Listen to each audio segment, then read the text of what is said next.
What if the oppressed became the oppressors? What if a revolution fought for equality ended in tyranny worse than what came before? What if those who promised liberation delivered only new chains worn by different hands, but just as heavy? This is the story of a revolution that consumed itself. The farm sits in the English countryside, unremarkable except for what it represents. Manor Farm is owned by a man named Jones, a farmer whose relationship with alcohol has grown more intimate than his relationship with the land he's supposed to manage. He stumbles through his days in varying states of intoxication, forgetting to feed the animals, neglecting repairs, allowing the entire operation to slide toward ruin. The animals notice. Of course they notice. Hunger is an excellent teacher of political consciousness. In a barn one evening, the oldest resident of the farm delivers what will become his final speech. He's a prize boar, ancient and respected, who spent his long life observing the fundamental injustice of their existence. The animals gather to hear him, sensing this might be important. He speaks about their lives with clarity that cuts. They labor endlessly, he says, but receive only enough to prevent starvation. They produce abundantly, but humans consume the surplus. Cows give milk that humans drink. Hens lay eggs that humans eat. The strong are worked until their strength fails, then slaughtered. The old live only until their utility expires. Every animal on the farm will die violently, efficiently, converted into profit by the same humans they've enriched through their labor. This is not the natural order, he insists. This is exploitation. And exploitation exists because humans exist. Remove humanity, he argues, and paradise follows automatically. Animals produce enough to live abundantly if they're not supporting human parasites who contribute nothing but commands and consumption. He teaches them a song, passed down from generations of animals, about a future where humans have been overthrown and animals live freely. The melody is haunting. The lyrics promise liberation. The animals sing it until their voices grow hoarse with longing and hope. The old boar dies 3 days later, but his ideas don't die with him. The intellectual work of transforming vague discontent into organized revolution falls to the pigs, who are considered the most intelligent animals on the farm. 3 pigs emerge as leaders. One is an eloquent speaker who can inspire crowds with visions of future glory. Another is better at organization and political maneuvering, less charismatic but more focused. The third is young, strong, and admired by the other animals, though he contributes little to theoretical development. They develop the old boar's speech into a complete philosophical system, which they call animalism. The central principle is simple. Humans are enemies, animals are comrades. Everything on 2 legs is bad, everything on 4 legs is good. They refine and distribute these ideas through careful propaganda, slowly building revolutionary consciousness among the other animals. The actual revolution happens almost by accident. Jones gets particularly drunk one night and forgets to feed the animals entirely. By the following evening, the animals are desperate enough that they break into the storage shed looking for food. Jones and his workers arrive with whips to beat them back into submission, but this time the animals fight back. The uprising is spontaneous, unplanned, and almost instinctive. The humans are overwhelmed and driven from the farm entirely. The animals can barely believe their victory. They walk through Jones's house, marveling at the waste and luxury humans enjoyed while animals starved. They take the farm's implements and ceremonially destroy the tools of their oppression: whips, knives, ribbons, chains. They rename the property Animal Farm. They paint their principles on the barn wall in large letters: all animals are equal. The pigs, being literate and intelligent, assume leadership positions naturally. No one questions this. It seems reasonable that those with superior education should guide those without it. They establish rules called the Seven Commandments. Whatever goes on 2 legs is an enemy. Whatever goes on 4 legs is a friend. No animal shall wear clothes. No animal shall sleep in a bed. No animal shall drink alcohol. No animal shall kill another animal. All animals are equal. These commandments are painted on the barn wall below the farm's new name, visible to everyone, permanent and unchangeable. The early days of Animal Farm are characterized by genuine enthusiasm. The animals work harder than they ever did for Jones, but the work feels different because they're laboring for themselves. The harvest is successful, food is more abundant. They hold meetings where everyone can speak. Democratic votes determine collective decisions. The ideals of the revolution seem to be manifesting exactly as promised. But complications emerge quickly.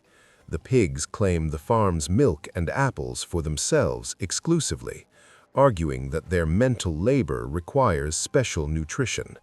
Some animals question this, but the pigs explain that their health is essential to the farm's management. If the pigs fail in their duties, Jones might return. No animal wants Jones to return. So they accept the inequality as necessary and temporary. The 2 leading pigs begin to disagree about the farm's direction. One wants to focus on building a windmill that will generate electricity and reduce the animals' labor. The other dismisses this as fantasy and argues they should focus on increasing food production and acquiring weapons to defend against a human counterattack. The disagreement becomes increasingly bitter. The farm splits into factions. The windmill proposal comes to a vote. Just as the eloquent pig seems about to win the argument, the other pig makes a strange noise. Dogs that he's been training in secret rush into the barn and chase his rival off the farm entirely. The pig who remains declares that the expelled pig was actually a traitor working with Jones to sabotage the revolution. Democracy ends that day. The pig who took power announces that debates are inefficient and dangerous. From now on, a committee of pigs will make all decisions. This is presented as necessary for security and efficiency. The remaining pig adopts the expelled rival's windmill plan and presents it as his own idea. The animals work on construction while maintaining all their regular duties. The labor is crushing. Their rations are reduced while the pigs' rations increase. The pigs move into Jones' house, which was supposed to remain a museum of oppression. They begin sleeping in beds, which was explicitly forbidden. When some animals checked the commandments painted on the barn wall, they find the text has changed. It now reads, "No animal shall sleep in a bed with sheets." The animals are confused. They remember the commandment being shorter, but they can't quite trust their memories against the physical evidence on the wall. The pigs explain that sheets are the problem, not beds. Blankets are acceptable. This seems reasonable, though something feels wrong about the reasoning. The pattern repeats. Rules that seemed absolute develop qualifications and exceptions. No animal shall drink alcohol becomes no animal shall drink alcohol to excess.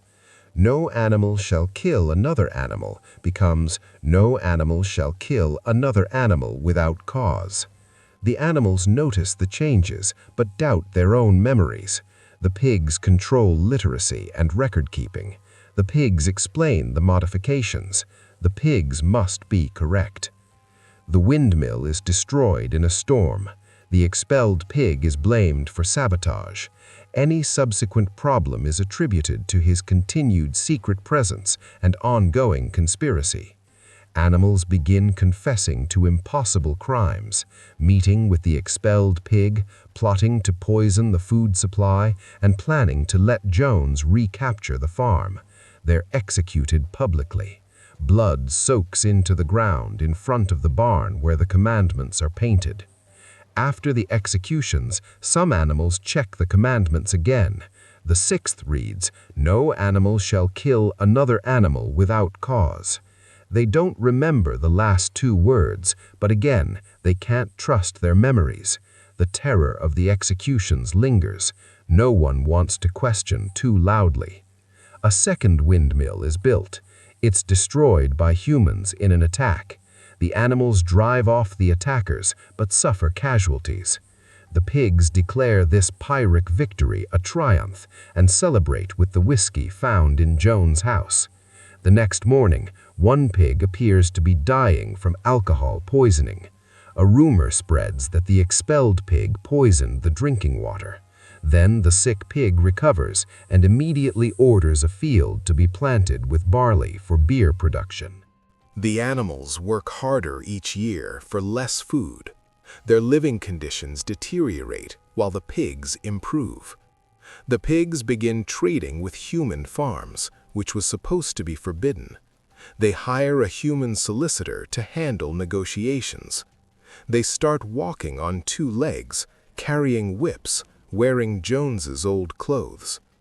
One night, the animals creep close to the farmhouse windows and watch the pigs hosting a dinner party with humans from neighboring farms. They're playing cards, drinking together, laughing. They toast to the prosperity of their respective farms. One human farmer compliments the pigs on running the most efficient farm in the region, on getting more labor from animals with less food than any human farmer has managed. He asks for their secret. The pig in charge explains that they've eliminated the singing of the old revolutionary song.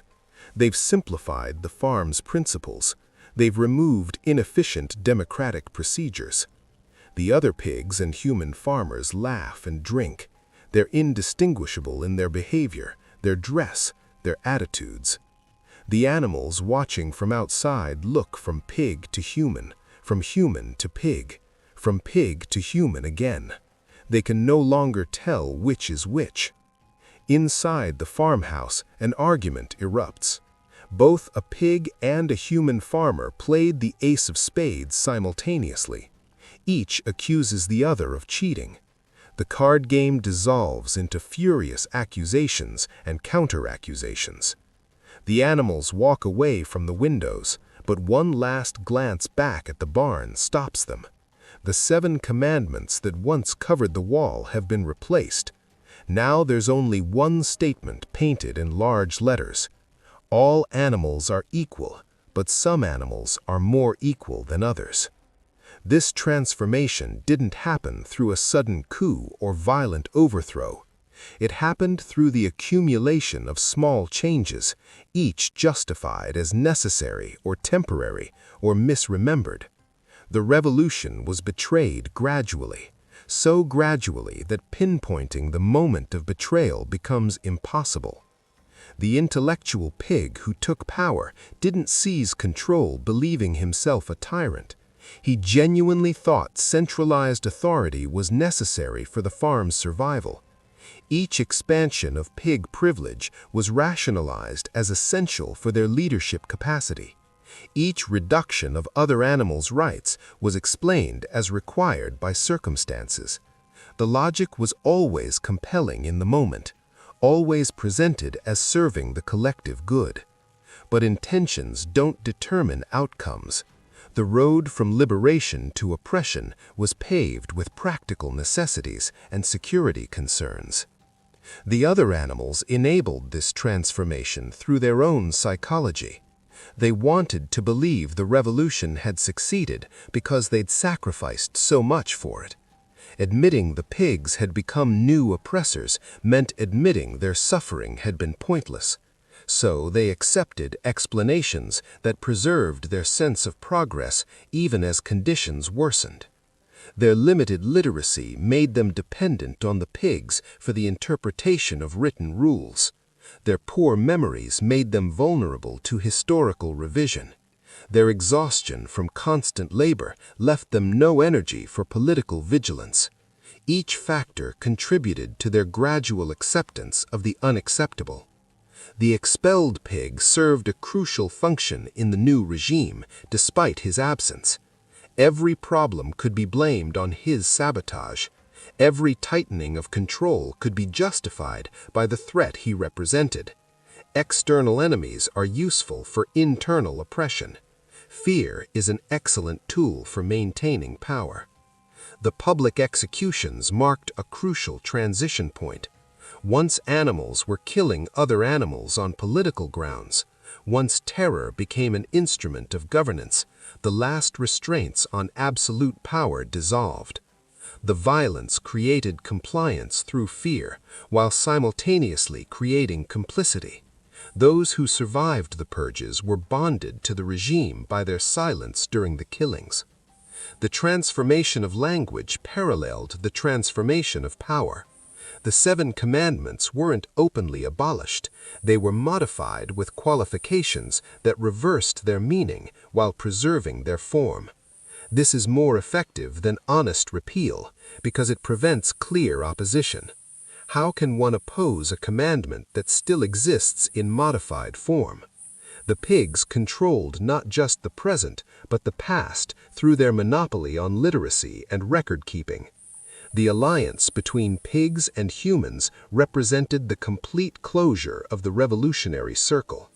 The beings who were supposed to be eternal enemies discovered their common interest in efficient exploitation. The pigs had become what they overthrew, but with greater efficiency because they understood their subjects intimately.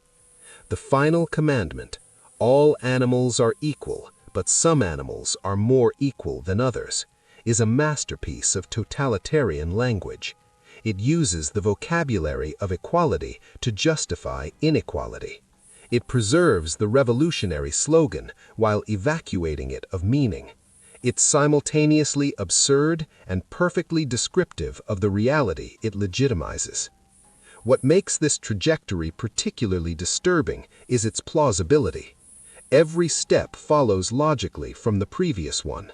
No single decision represents an obvious point where the revolution could have been saved by different choices.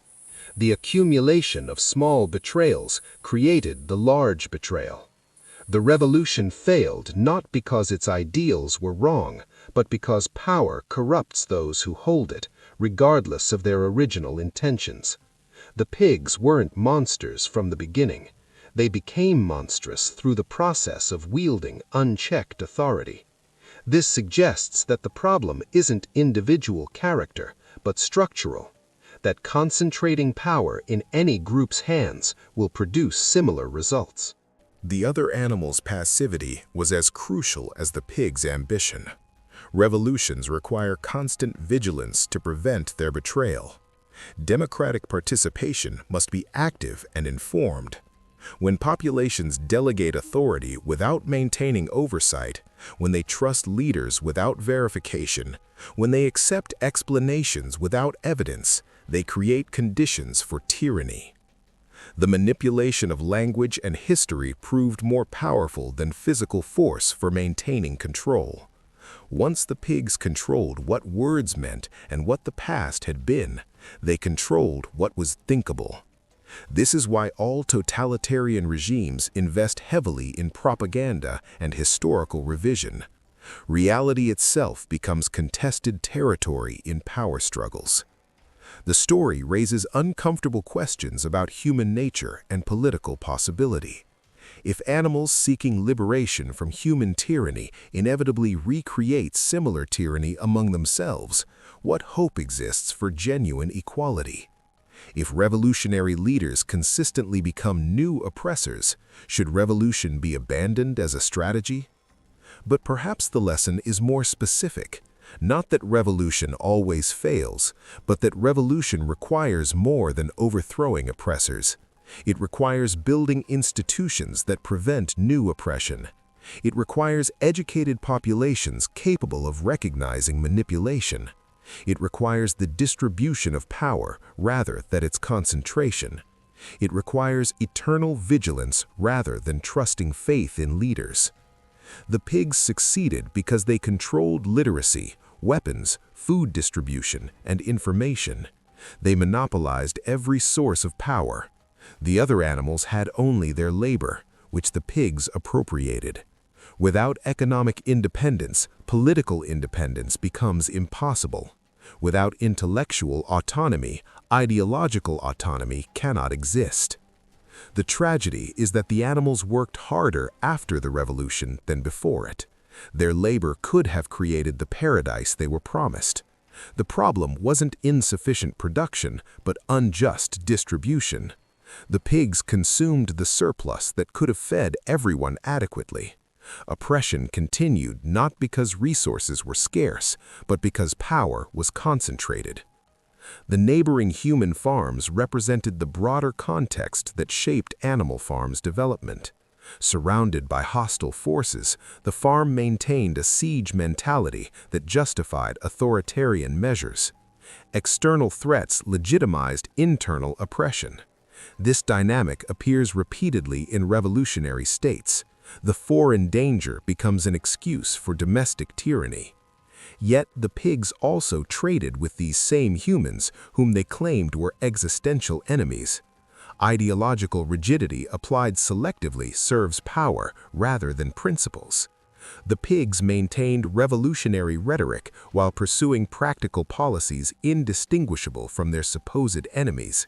Language and action diverged completely. The card game at the end represents the final revelation. Pigs and humans, supposedly eternal enemies, discovered their fundamental similarity. Both sought to extract maximum labor for minimum cost. Both used ideology to justify exploitation. Both relied on force and fraud to maintain control. The revolutionary transformation was aesthetic, not substantive. This raises the darkest possibility that all class struggles might be essentially struggles over who controls exploitation rather than whether exploitation should exist. That power attracts those who seek domination regardless of their stated ideals. That human or animal nature contains drives toward hierarchy and oppression that ideology cannot eliminate. But the story's very existence contradicts its bleakest implications. Documenting how the revolution was betrayed, it provides a manual for recognizing betrayal. By showing how language was manipulated, it teaches skepticism toward propaganda. By depicting the mechanisms of oppression, it suggests that they can be resisted. The animals looking through the farmhouse window, unable to distinguish pigs from humans, experienced a revelation. Recognition precedes resistance.